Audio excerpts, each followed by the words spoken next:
views and opinions expressed in this program are those of the participants and do not necessarily reflect the views of BronxNet or the program underwriters. Hello everyone, welcome to Open BxRx Remote, brought to you from my living workspace, Chari Executive Suite. I'm Rhina Valentin, your hostie Café con Leche every Friday. Here's what's coming up in today's show. Leading things off, we'll learn more about the Coalition for Asian American Children and Families and the different ways the organization has been helping the Asian community throughout the pandemic. After that, we'll speak to first-time author Lissedia Batista-Gonzalez about her new anthology, Year 2020, 20 Letters for 2028 book, highlighting the experience of the pandemic through letters of 20 individuals. And we'll learn more about Bleucalf Magazine, an art publication showcasing the works of artists, entrepreneurs, and local talent from the inner city. And later on in the show, Bobby C brings us an up-to-date with the latest headlines in the world of sports.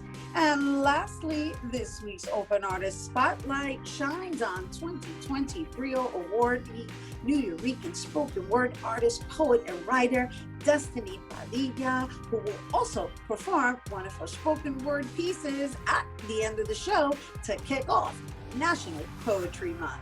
So sit back y prepárate. All this and more is headed your way, because now we are officially open.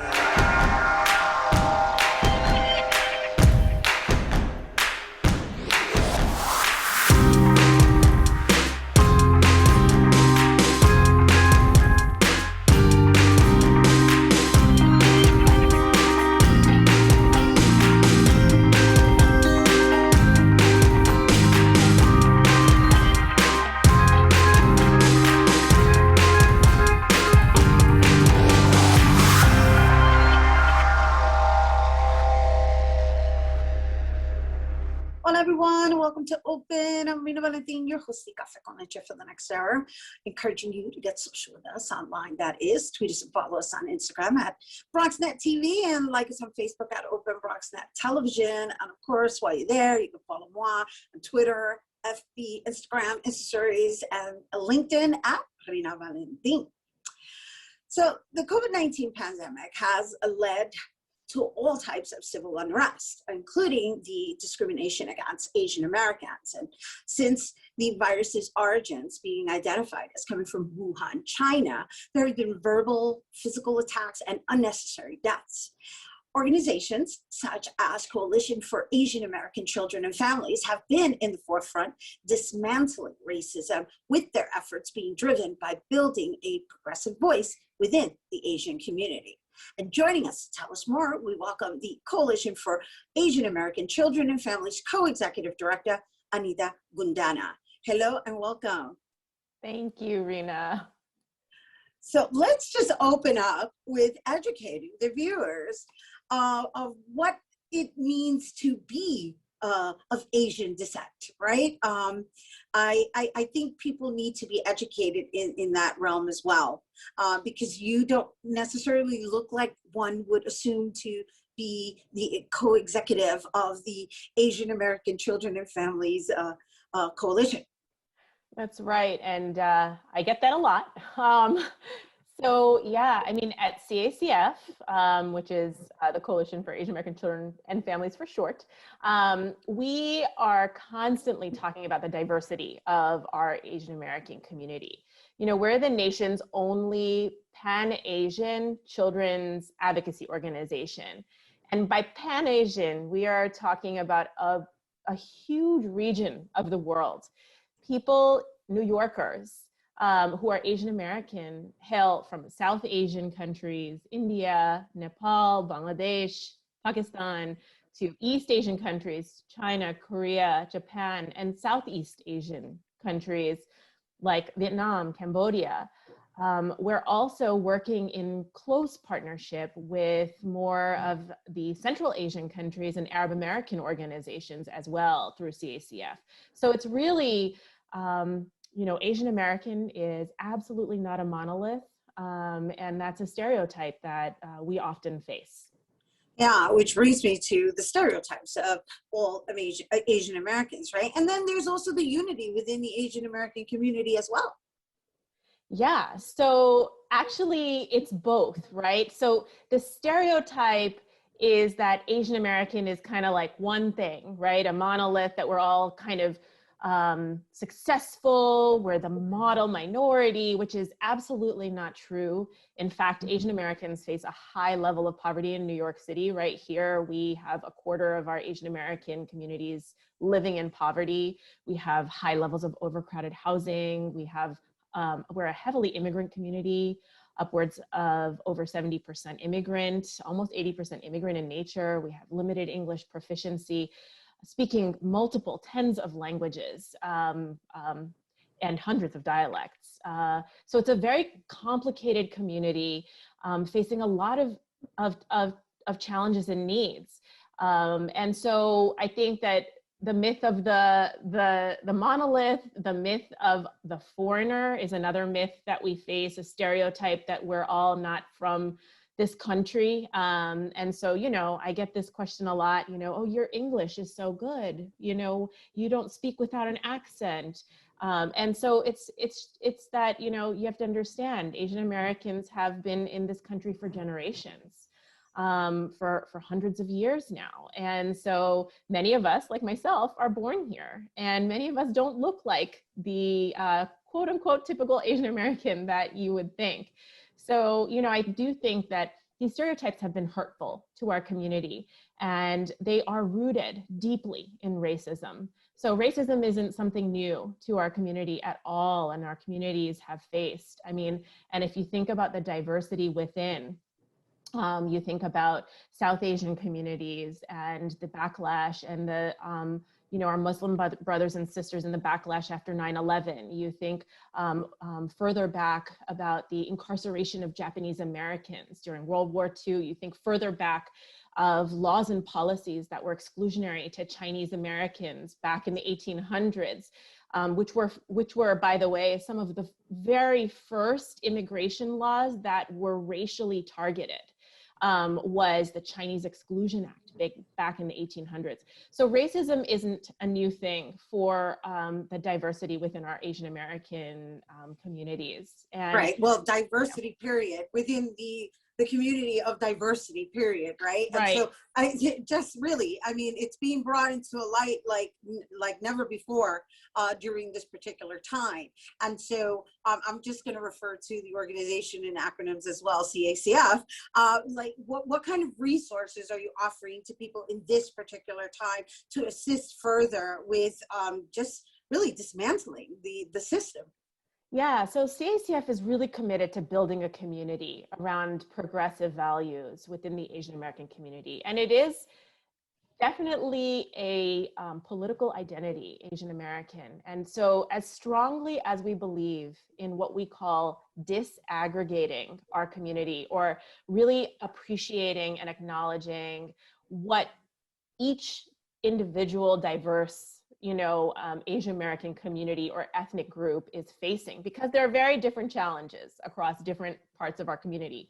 We also believe in coming together and building a strong Asian American political voice for progress and change. And part of that is what is our work, is uniting our community under this broader Asian American identity when it is necessary and helpful to really bring light to some of our issues. And for many years, our community has been erased from the data that exists. Through the pandemic, we've seen our community not being acknowledged in terms of the impacts of COVID-19, but even before that, there's been a lot of confusion and an erasure around our community. That's been kind of a misunderstanding of who we are. So CACF is building through our coalition. We have a membership of almost 50 Asian-led and serving nonprofit organizations, and we partner with many, many more. We are also really, as we build within our community in a united way, we're building across communities of color. So we recognize that if we're going to address racism, and if we're really going to do the work that it takes to build systems and structures that support all of those who are most marginalized, including Asian Americans, we really need to work with communities of color and not be split. And going back to stereotypes, as you mentioned, the stereotype of this model minority has been really splitting for us. Right. In fact, yeah, it's rooted in anti-Black racism. During the civil rights era, that's when folks started talking about this Asian Americans as this model minority. And what it was trying to do was really pit community against community. If you call somebody a model, what are you saying about another community, right? Right. And so we cannot fall prey to that myth, because that's the splitting myth that will not allow us to really work together to challenge the structures that we all need to challenge in order to thrive and to Right. really survive and move forward. And pivot everything, right? Everybody's always talking about pivot, right? That's the theme word for this entire year. However, we're being forced to pivot, and in that pivot comes that joint unity and remain and being in solidarity. And so before we go, I know you had mentioned that there was an effort being made that was being addressed to the state. So let's just mention that really quickly before we go. Right. So part of our work is building our community, building our voice. And a lot of it is because we've been erased for so long, we haven't had the resources that our community needs. And so community organizations are on the front line right now, providing services through the pandemic, facing and fighting the xenophobia that we've faced really back since January of 2020, before New York went on pause. And also right now with the spike of anti-Asian violence, and the fears and anxieties in our community, in our Asian American community, is so real and palatable right now, the struggle. And so these community organizations are supremely under-resourced, have been for many years, and continue to work so. So we're asking Governor Cuomo and New York State to step up right now and take this opportunity to fund and resource our Asian American CBOs by providing $19.5 million, which is really a drop in the budget of a state budget, drop in the bucket of a state budget. We're asking Governor Cuomo to fund our community organizations on the front lines, doing the work and helping our communities heal right now with a $19.5 million package for Asian American communities. Well done and well said. Thank you. Anita Gundana, co-executive of the Asian American, actually the Coalition for Asian American Children and Families. And here's to rebooting the Rainbow Coalition, because that's the direction it looks like we're all headed in. Thanks for being here with us. You guys, for more information on CACF programs, campaign, and COVID-related resources, you can visit cacf.org. All right, we have to take a quick break, but when we return, we'll hear how some individuals have been dealing with the pandemic. So don't go anywhere.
Welcome back. Our next guest is a mother of three, teacher, and first-time author of Dear 2020, 20 Letters for 2020, an anthology highlighting the experiences of the pandemic through the voices of 20 individuals in letter form.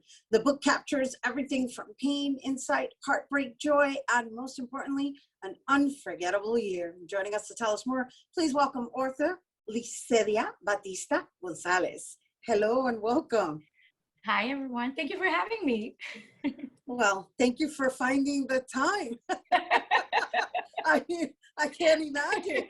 Teacher, mother of three, which means you're a homeschool teacher on top of being a teacher, and now author, and also coordinating an editor because you coordinated 20 writers. So where shall we begin? Let's begin with the balancing act. How about that?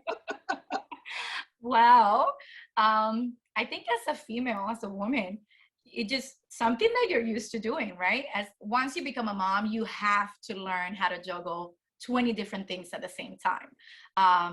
Having three kids made me, kind of like an expert in that. When one is jumping on the table and the other one is jumping on the couch and the other one is trying to touch something hot, you kind of just have to learn how to just, right? Just go from different places. And right, multitasking. We're multitasking. Multitasking masters, right? Yes. So I think it just, it just comes naturally, I guess. Well, let's just say you become an expert within the year, right? Yes. On a whole nother level, right?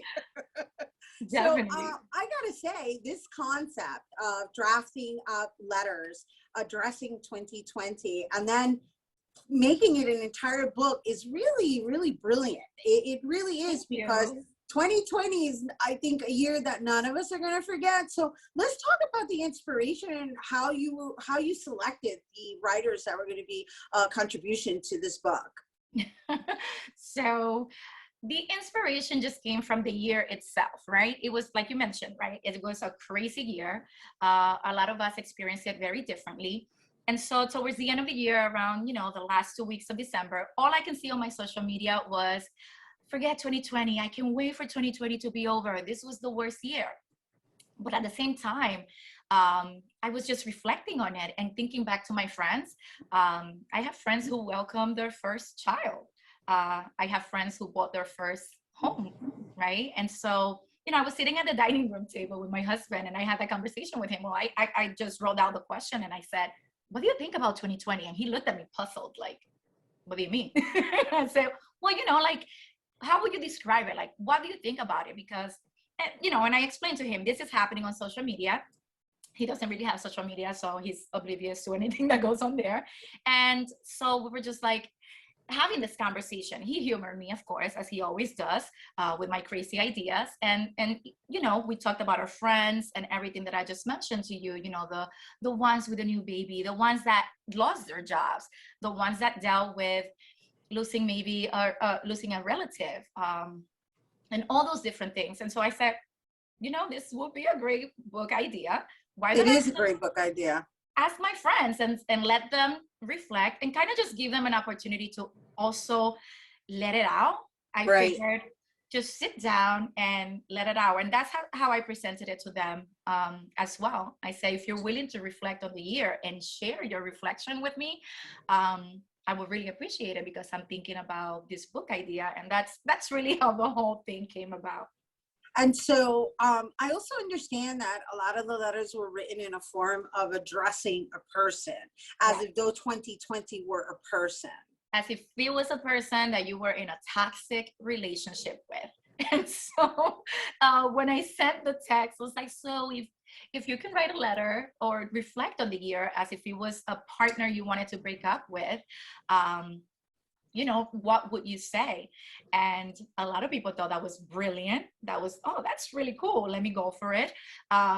And I was just thankful for the results, because a lot of people really opened up. And when it came down to my own letter, that's when I realized, like, oh my gosh, like, this is no easy ask. This is a tough situation right here. And so at the end, when all the letters started, to come in, I was like, oh, thank you so much. And when I started reading them, it was just, oh my gosh, that's when I really, because I thought it was a good idea, but sometimes you doubt your ideas and yourself. And when the letters started to come in, I was like, this is going to be awesome. And I have to do justice to the fact that they brought it in, or they sent me their letters. So I really started thinking about the design and the editing and looking for the tools. So. I know, and I'm looking at it right next to you. Is it possible for you to grab it? I know we're going to show an image of it, but I want to see the thickness of it because unfortunately I didn't get to get it prior to this interview. You're gonna get a copy, I promise. Yeah, because it just, let's show us the cover too, because I think it's brilliant, right? You have a laptop, toilet paper.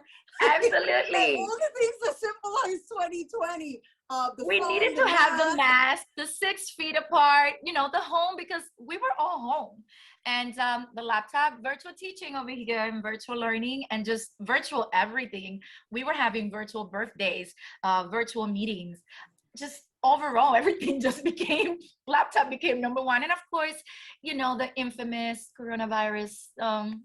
So yeah, right. But I thought it was brilliant. The minute it was presented to me, I was like, wow, you know, this is really something that I think everyone will be able to relate to, despite whatever differences in the stories, because there's something I'm sure relatable in each story that we can reflect on years later and go, oh yeah, I remember that. So I'm really looking forward to receiving that book and reading it and having a copy for myself. Make sure it's signed. I want it signed. Oh, I'll sign it, I promise. and where can people get it? Well, right now it is available on Amazon. And in Amazon, they have it available in the 2 versions, so Kindle version and the paperback. And they can also get it from Barnes and Nobles, paperback version, and as well as the hardcover version.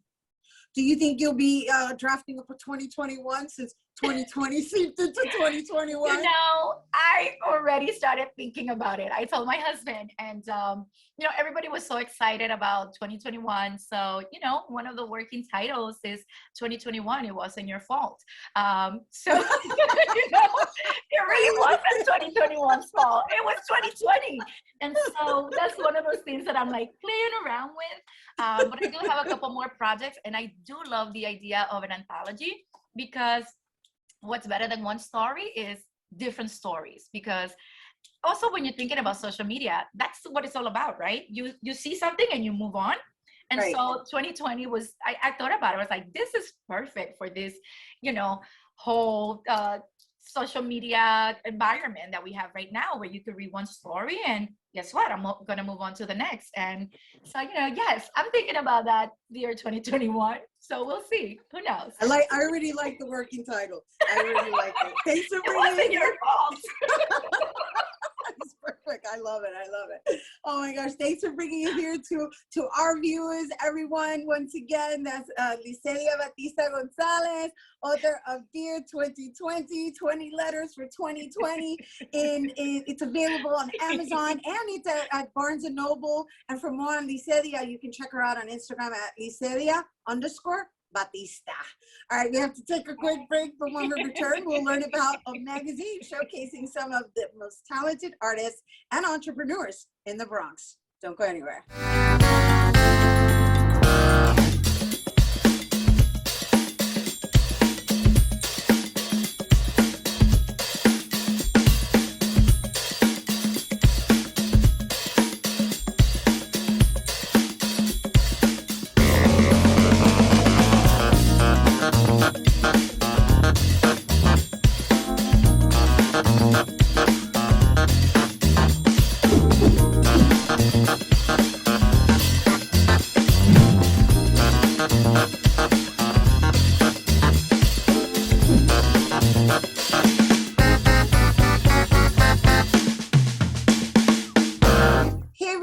Welcome back. Our next guest has such a great passion for art and people that he decided to create Bleucalf Magazine, a Bronx-based art collective with a tri-annual online art publication dedicated to showcasing artists, entrepreneurs, and local talent from the inner city. The magazine launched in 2019, and it's now in its 3rd publication. And joining us to tell us more, we welcome Editor-in-Chief Blue Pablo. Hello, welcome. How are you? As you surround yourself with the color blue. Story of my yellow. life. We're not gonna disregard the yellow. Yes. Oh gosh, but welcome. And as a matter of fact, it's a wonderful entry into the conversation because I find the title and the name of the magazine listed as Bleucalf very fascinating. So where did that name come from? And when did you choose blue, even for yourself, as Blue Pablo? Yeah, so the color blue, at the time, my company Bleucalf was a clothing line initially. And, I used to always idolize and want to go to like the fashion weeks out in Paris. So, and blue being my favorite color, I just that name kind of stuck with me, the way we spell blue, BLEU. And then calf, blue calf is a calf is a young animal. So, pretty much stylish generation is what it represents, but it actually ended up becoming something bigger into an art magazine. And I'm just happy to see it, progress to where it is now. Okay, so now you just explained to me why I found an image stating that it was founded in 1991. So what was founded in 1991 was your clothing line, and then you evolved into this magazine. So just walk us through that trajectory really quickly. Well, actually, so 1991 is when I was born. Oh. and so I'm like, oh, okay. I felt like the creativity always lived in me, and that's why I put founded in 1991. So I kind of gave up my age a little bit, but it's all good. You're a millennial. That's all that matters. You're a millennial. Yep, pretty much. That's me. So, all right, good. Thanks for clarifying that. Yeah, absolutely. And then, I do want to congratulate you on what I have experienced online, because I have access to limited images, and I love that you have chosen to shift the theme for each edition, right? I believe this particular edition, this third edition, is geared more towards photography, but you're highlighting artists, right? So explain that to me, like first, second, from third. Yes, actually, so we switched the themes. The first one was actually visual art, focused on like paintings, painters, and then the second one was features of like on photography. The third one is actually featured more in performing arts, and we just want to recognize all art forms, and really highlight them properly. A lot of things are considered art, from dancing to painting to music to acting. We're in turn all artists in some sense or another, and we want to highlight the importance of that. So each theme is going to change. We might have a cinematography issue, we may have a fashion issue, and it's really just to give everybody their flowers while they're still here, and really highlight the importance of art in our community. And so how do you choose who's going to be in the editions, right? I understand that you work with certain photographers. Obviously, they play a really big role. I already introduced the fact that you're really out to give a voice to inner city artists. Yes. So let's walk us through how you qualify people to be part of the magazine. Well, I have a small team that I go through the submissions with. And pretty much we look at two things. One, the first thing is the consistency. So there might be artists that I'm not too fond of in terms of the actual art form, but like the consistency and like the dedication to their craft is unmatched, and you can't deny it. So I'm looking at, probably the talent level, but more so the dedication towards their craft, and where they might be going forward, and how they can help the magazine and how we can help them too. But that's a big thing. That's a part of it. But excuse me. Pretty much anybody is able to be a part of this magazine if they submit, and if there's a well enough clause to be in the magazine, this is all for the community. So, but pretty much the dedication towards their craft is one of the most important things. Does your line of work build up? Do you continue to create, and how are you impacting others through your art is one of the main things. So how successful have you been? Obviously, I shouldn't even ask that in that form, because all of you magazines have been sold out except for the third edition, which is just recently released. And so how have you been able to sell an online magazine? Because that within itself is a craft as well. Right. So it's online, but it's also a print edition as well that's available. They're like limited copies. But I've pretty much been able to network and build a community of artists, and also put people in a position to win, put people in a position for opportunities, paid opportunities when I can. And, you know, I just pretty much, I've just shown a lot of love to the art community, and I've received it back tenfold. People just, you know, they love working with us. We advocate for art, and I guess it's pretty much, it's a consensus that people want to support you. People want to support local community, and especially if you're highlighting other art forms and you're putting people in position to win, you can't go wrong. So pretty much the magazine has been spread word of mouth mostly. I mean, there's definitely Instagram and stuff like that, and social media. But a lot of things that, a lot of like referrals, or a lot of people that have been reaching out to us has been like word of mouth. Like, oh, I heard you had a magazine through so-and-so. And it's just been building up to something so good, you know. So I'm very humbled by it. And, you know, I just want to continue to support other artists and have this platform become bigger. And it's so important right now. We all need each other right now. And that print copy that you're referencing, you said you print a limited amount. So how many do you print, and where can people get it? The physical copy. Yeah, they can actually order it online, or they can actually reach out via email or DM on Instagram, Bleucalf. But yeah, we order around like 200 to 300 each issue or so, and it sells out. I can't keep one for myself. Why do you think that is? Why do you think, it's a wonderful thing, but why do you think that is? Obviously, think there's a hunger for something. Right. I think we live in such a digital world that people love tangible items, and I think that's a big thing about it too. If you look at the quality of the magazine, which I actually have one of them right here, I can show you. So this is the first issue. Beautiful. It's beautiful. It's stunning already. Thank you. Thank you so much. And we put, just flip through the pages real quick. Oh, yeah, just because you pulled it up. Yeah. Absolutely. If I can. So this is Mike Daugherty. This is like an advertisement, Freedom Over Fear, and we can keep flipping through it. This is my fiance, Blue Beauty. She's actually a photographer as well. Shout out to the fiance. Shout out to the fiance. Let's keep flipping through. Table of contents.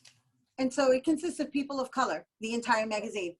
Mostly 90%. There might be some Caucasian artists that we rock with, but we advocate for artists of color because there's a need for it. As a whole. Yeah, there's a need for it. Yep. So, yeah. Nice. Thanks for sharing that with us. Thank you. Well, it's important, right? Because we're living in a time that, and I've been saying it to a lot of people, where whatever's being produced in this particular time is really going to be worth a lot later in the future. We don't know it yet, but I see it, because this is a history that is never, ever, ever going to be forgotten. Right. Exactly. That's the point. Like, we live in such a digital age that people want tangible items to hold on, and they want, like, this is like a collector's item to them more than just a regular magazine. And the fact that it has these like amazing artists, it's like, oh, I'm keeping this, and I'm going to pass this to my children, and and I that's humbling to me, because I'm just a regular person with a dream, right? And it's just it's bigger than that. And but you know what, Blue, don't even knock it. If you without even realizing it, you're a community builder, and we acknowledge you, and we applaud you, and thank you for bringing it here to our viewers. And hopefully our viewers are going to get a taste of the magazine. We're out of time. I could go on talking to you. Oh, me too. Thank you for all of your efforts and for being a stand and providing a platform for our artists to be documented. Yeah, absolutely. Thank you so much for having me, guys. I really do appreciate it, and I just look forward to building this community, and I'm definitely here for it. So, seguimos pa'lante. That's what we say in Latino. It's like moving forward. All right. Absolutely. Yeah, that's it. All right. Once again, you guys, for Bleucalf Magazine, if you're interested in obtaining the magazine, whether digitally or in material form, you can go to bleucalf.com, and also you can follow Pablo at Bleucalf on Instagram. All right, don't go anywhere because Bobby C's Weekly Sports Roundup is coming up next.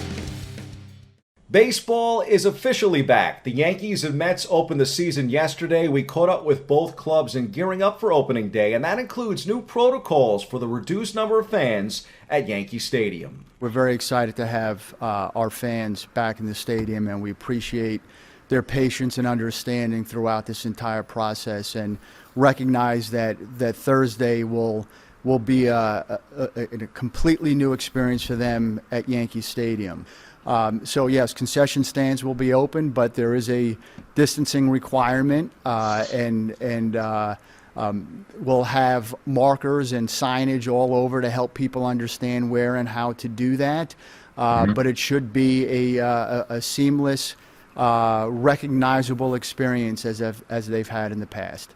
Meantime, Yankee slugger Aaron Judge is excited for the addition of veteran Jay Bruce. Bruce makes the team following an injury to 2020 home run leader Luke Voigt and is named the starting first baseman for the club. Luke's a big part of this team, big part of this offense. He brings a lot to the table. You know, a guy that's going to hit in the middle of this lineup, you know, hits for power, uses the whole field. Solid guy over there at first base. And, you know, he's a really, you know, vocal guy in the clubhouse that gets us motivated, you know, so we're going to be missing out on that for at least a month. But, you know, I'm excited to have Jay Bruce on this team. You know, this is why he came to this team, was to, you know, help any way he can and help us win a championship. So, you know, we're going to be missing Luke, but I know Jay Bruce is going to come in and, you know, he's going to do some special things for us. Across town, the Mets reportedly offered new star Francisco Lindor a 10-year, $300+ million extension, but the shortstop apparently wants more money and 12 years. Dominic Smith has been swinging a hot bat coming into the regular season. He says spring training got him ready for games that actually will matter. Overall, I feel good. I'm making hard contact. I've been making hard contact all spring. I'm not too worried about the results, but as long as I'm hitting the ball hard, driving in runs, that's the biggest key. We got to score runs to win games, so I'm really focused on, you know, those at-bats where I'm getting with guys in scoring position, making sure I'm hitting the ball hard and just having consistent ABs, and that's what I'm trying to do every day. Meanwhile, James McCann is ready to become a star behind the plate for the Amazons. The free agent edition has been talking baseball with Hall of Fame catcher Mike Piazza to get ready for 21. We talked everything. We talked catching, we talked hitting. He has a great perspective on the game, obviously a Hall of Famer. But his perspective, the stories that he has of dealing with pitchers, dealing with situations. I took a day where I just kind of picked his brain, and I loved just hearing him talk and taking it all in. The Mets are also bringing back the black jerseys from the days of Mike Piazza. Ownership confirms it's a good look. We'll see if the Mets can play like they did in the early 2000s with them on in 2021. The Brooklyn Nets continue to add star power, but it doesn't guarantee every victory will be an easy one. They looked sloppy earlier in the week against lowly Minnesota. Here's head coach Steve Nash with more on that. Just got to continue to find ways to adapt and improve. And right now we're not playing great, but we found a way to win. That's the positive. The negative is we're not pleased with the performance, and that gives us motivation to improve. Triple-double machine and leading MVP candidate James Harden talks about adding veteran star LaMarcus Aldridge to the roster. The rich just keep on getting richer. Obviously, we know what he's done over his career, but I think it's all about gelling together now. And the quicker we can get LA and KD and everybody healthy and, Landry back, then, we can catch a rhythm. I mean, on paper it looks good, but we got to actually get out there and get going. Kudos to the Nets this week, too, for hosting their annual Women's Empowerment Game. As part of the celebration, rapper Lil' Kim performed with the Brooklyn Nets dance team at halftime of the game. Kim also designed the tops the group wore during the routine. Throughout the evening, the Nets highlighted the accomplishments and contributions of female pioneers and history makers, along with honoring the women of BSE Global and Barclays Center by running the names of every female employee on the arena's scoreboard and exterior LEDs. Now that's pretty cool. We shift gears to the NFL gridiron, where BYU quarterback Zach Wilson had some pro day. The kid has some arm and may actually entice the New York Jets to pull the trigger with the second pick in the upcoming NFL draft. From college football to some March Madness, college basketball rolls on. Hoops fans were in for a treat on Monday night with a women's NCAA tournament game between UConn and Baylor that felt more like a championship matchup than an Elite Eight showdown. It went down to the wire, but number one UConn did what they always seem to do. The Huskies punch a ticket to the Final Four, their 13th straight, with a 69-67 win. On Baylor's last possession, people were calling for a foul on UConn, but nothing was called. NBA star LeBron James weighed in on the debate on social media, saying, open quote, "Come on, man, that was a foul," close quote. On the men's side, underdog Syracuse made it to the Sweet 16 but ran into Houston. Syracuse coach Jim Boeheim and his son Buddy spent last week in the spotlight, but Houston roared when it mattered most. The Cougars locked down the hot shooting Boeheim and the Orange offense as Syracuse lost 62-46 to Houston last Saturday night in Indianapolis. The Orange finished the season with an 18-10 record. My champ pick is also out. Bracket busted. Michigan gets clipped by underdog UCLA 51-49. Great game. Here in the Bronx, Fordham hires longtime Villanova assistant Kyle Neptune to take over a men's basketball program that has had only 2 winning seasons since joining the Atlantic 10 Conference in 1995. The 36-year-old Neptune grew up in Brooklyn before attending Lehigh, where he played for 4 years and was a team captain as a senior. The new Fordham coach has been an assistant at Villanova under Jay Wright for the last 8 seasons. During that time, the Wildcats have won 2 national championships and 5 Big East titles. Hopefully, Neptune can bring some of his winning touch to Rose Hill. Those are the headlines. On to the C-list for 3 questions the Yanks need to answer before finally securing that elusive 28th World Series title.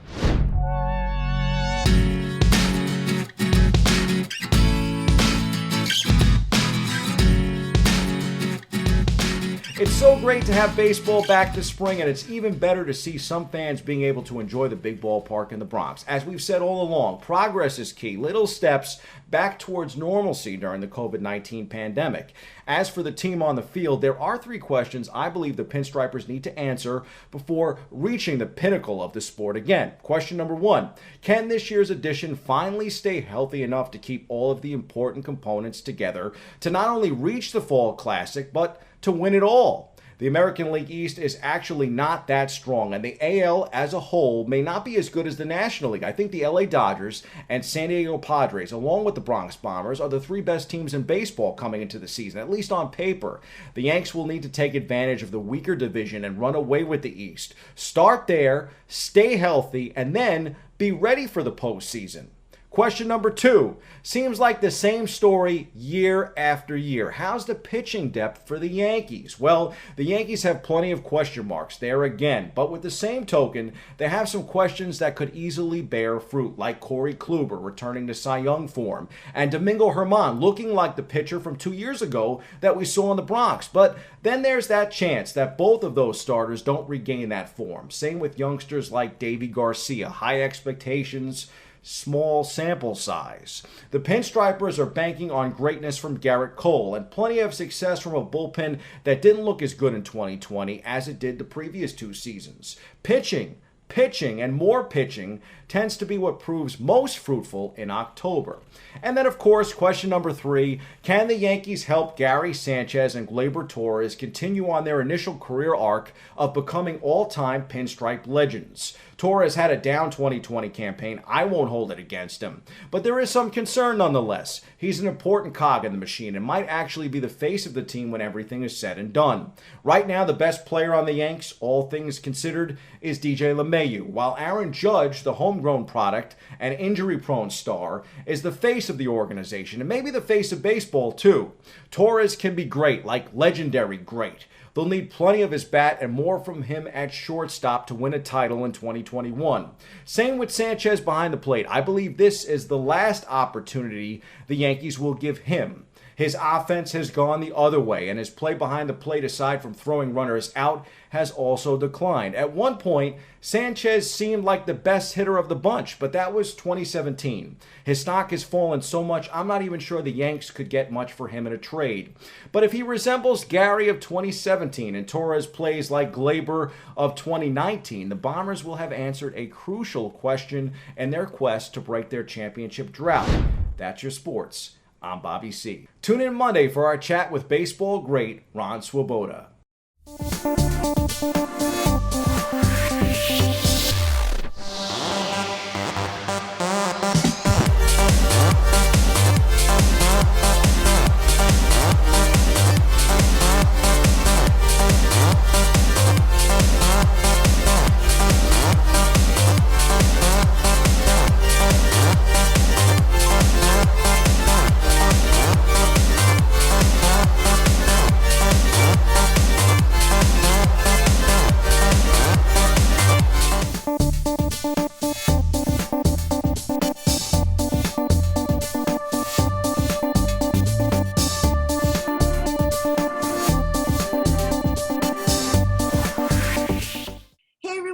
Welcome back.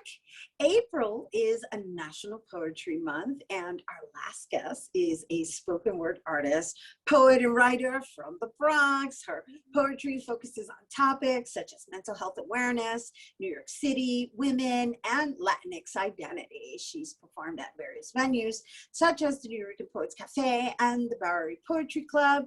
She's currently finishing her manuscript for her first collection of poetry, and today she shares more. And I forgot to mention, she is a 2020 Brio Awardee. Please welcome Destiny Padilla. Hello and welcome. Hello, thank you for having me, Rhina. It's an honor. Yay, you're a featured poet that's kicking off National Poetry Month. Yes, yes. Congratulations on your win as a Brio of 2020. So what was that like, winning in 2020? Oh man, it was different. You know, it was something that I was looking forward to, right? It was one, I wasn't sure if I was gonna win, you know, in general, but it's a big deal as a Bronx resident, right? So when I did, I was like, oh my goodness. However, that was in April when I found out. So we were about a month into the pandemic. You know, so again, though it was amazing to get that grant during that period, because things, you know, financially as an artist were so up in the air, and, you know, we couldn't gather or perform or any of that. But it really was a blessing, you know, either way, because I'm now part of this large community and, like, you know, alumni, if you would kind of say, in the Bronx. But yeah, it yes, was different. You're my alum sister. I'm a winner as well. Amazing. I mean, many moons ago, but still, I'm still there in the roster, right? And so, you know, just because you mentioned, right, and I know as a Brio winner that there's a community service component to it. So how did that work out for you for 2020? Because I know that you're technically supposed to perform in front of an audience. So did that go virtual? Yeah, so that did go virtual. You know, for any recipient that got it that year, we all have to do something, you know, online via Zoom, etc., which I haven't done yet. And I'm working on, because I've been working with BCA, so it's been in that process, like, of, you know, when am I going to do it, and what, you know, to prioritize, etc. But that has gone virtual, right? Even with everything changing in New York City, that's still virtual. And I'm just thinking of ways in which I guess some people are zoomed out. I want to say some people are saying that, right? So I'm I thinking. know, no, it's all good. You could say it because I'm definitely zoomed out Right. myself. You know, I even got a theme song. You know, it's from some old show that I used to watch. Come on and zoom, zoom, zoom, Oh my zoom, God. zoom, zoom. Ya yo estoy zoomed out. Exactly. You Yeah. know, so I get it. If you're like, no, I don't want to do my community service via Zoom. Yeah. But you know, little by little and gradually, New York is reopening, and I know we're in 2021, and I'm sorry if I'm asking you to revisit what that was like for you during 2020, where we got shut down. We basically were mandated to stay at home, stay in place, quarantine, shelter in place, and being a poet who's out there usually in the presence of people, and although it was possibly an opportunity for you to do a lot of writing, what kind of impact did it have on you mentally initially? Initially it was, I'd say the month of March, like the first 2 weeks, because we were under the impression that it would end soon. The first 2 weeks were okay, you know, it was a shock, but as a writer, I'm kind of used to having to go into isolation to write, you know, as part of my practice. So I was like, oh, I'm going to take this time to do just that, right? But as everything progressed and, you know, we were in a state of unrest, etc., everybody knows what, you know, has been happening. Things started to get harder. Like my focus shifted from, you know, being in my creative cocoon to, you know, worry and uncertainty, and that did take a toll on my creative process. You know, it made me focus on, you know, just everyday life and living day to day rather than, I guess, the luxury of being able to create, you know, freely and create also with the mindset of, oh, people are going to consume this in person maybe, right? Or we're all going to be able to be in community and talk about this project. So yeah, it really did, it weighed heavy on me at certain parts of the pandemic, definitely. For how long? For how long? Definitely till summer. Summer was still a little hard, but you know, it makes things easier in New York. The sun was out, you can go to the park now and like do other things, you know, in safety. But March till about July was really hard, you know, to create. And like I said, I was notified that I got the Brio during then. So that did give me a boost of, you know, hey, we're still here, you know, there's still room to create and people are still working towards the goal, but we just have to change lanes, you know. And, right. Yeah. The theme of 2020 and 2021 is pivot, you know. Right. That's the word. That's the theme Yeah. word. And so how much of that what you just shared with us in having to overcome these obstacles seep into your work? It does. Yeah, it really does. I speak from, you know, my experience and also of others, of what I study and what I see, but mostly from my lived experience. So it does seep into my work, definitely. I like to showcase what I believe, what I'm going through, but what I believe is the millennial New Eurekan experience right now, right? I like to speak on what I know. So yeah, it really does seep into my work in every way. Even if I try to hide it, you know, it comes out and I'm like, oh, that's supposed to be there. It's part of the art. So yeah. Absolutely. And thank you for being so candid and opening up to us and sharing with our audience, because guess what, you guys, you're gonna get a taste of our New Eurekan experience next. Yes, Destiny Padilla, everybody. We gotta take a quick break, but when we return, Destiny's gonna present Project New Eurekan for us, so don't go anywhere.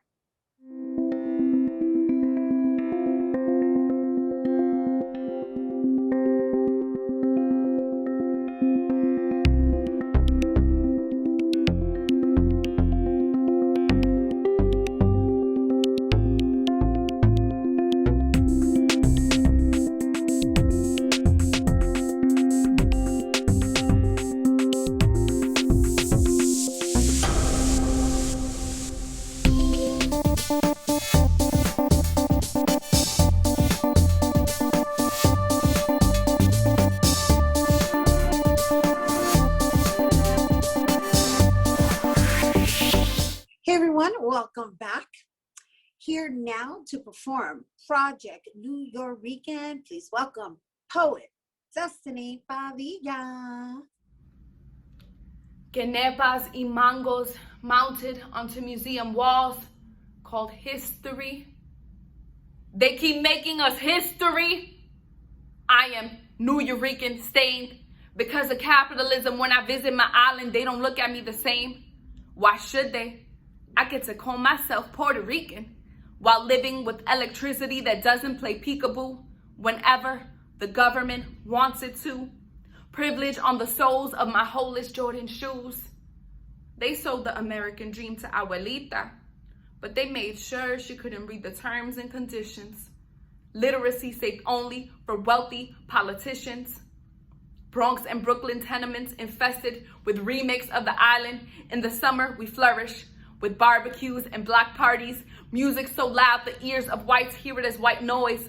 To drown out their predetermined plans, they've wound us up like factory toys.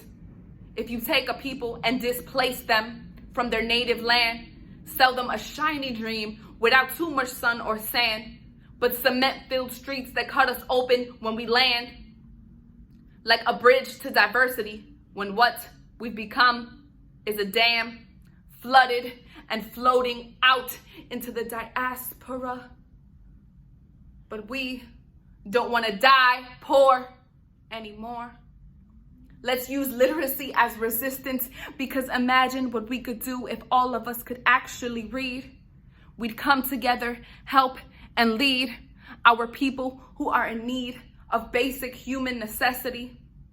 La casita que Tia Maria put her life savings into is now flooded without a roof. They're trying to crack the south of the island off and make it into Guam, but they've already imprisoned a people by making us believe we've had to leave our land. Guilty pleasures are humanity's weakness. So whether it be guns, drugs, or processed foods, they make sure you always see a Latinx name on the news. Washington pretends not to see us, like Hector Lavoe said, ni pa' allá va a mirar, pero nosotros tenemos que gritar. They gave us citizenship para callar our salsa singing voices, because when we came to Nueva York, we made a bomb, an explosion of flavor. But no speaking English forced us into factories with penny-paid harsh labor. Big Brother gave us Goya instead of land-grown food, because si no comemos our sacred island recipes, our bodies would not conform. They've conditioned our brains to only see beauty if you're blanquita, flaquita, y fina, and that only in youth is it okay to be gordita. Trauma births either death or resistance. They pump drugs into our communities, leaving us with no assistance. What's better than numbing the pain when our real home is kept at a distance? All we have left to guide us is our ancestors' path of holy persistence. My future daughter will know her Boricua blood carries magic in its existence. Boricua magic. That's how we do it. All right. That's Destiny Padilla. And for more on Destiny, you can visit her on Instagram at Destiny Poet. Happy National Poetry Month. And that is our show today, mi gente. Thanks to all our guests for coming through, and to you, our viewers, for tuning in. If you missed any part of the show, you can check out the recablecast tonight, 24 hours a day at bronxnet.tv. I'm Rhina Valentin, and from all of us here at Open, may the universe provide paz, prosperity, y amor.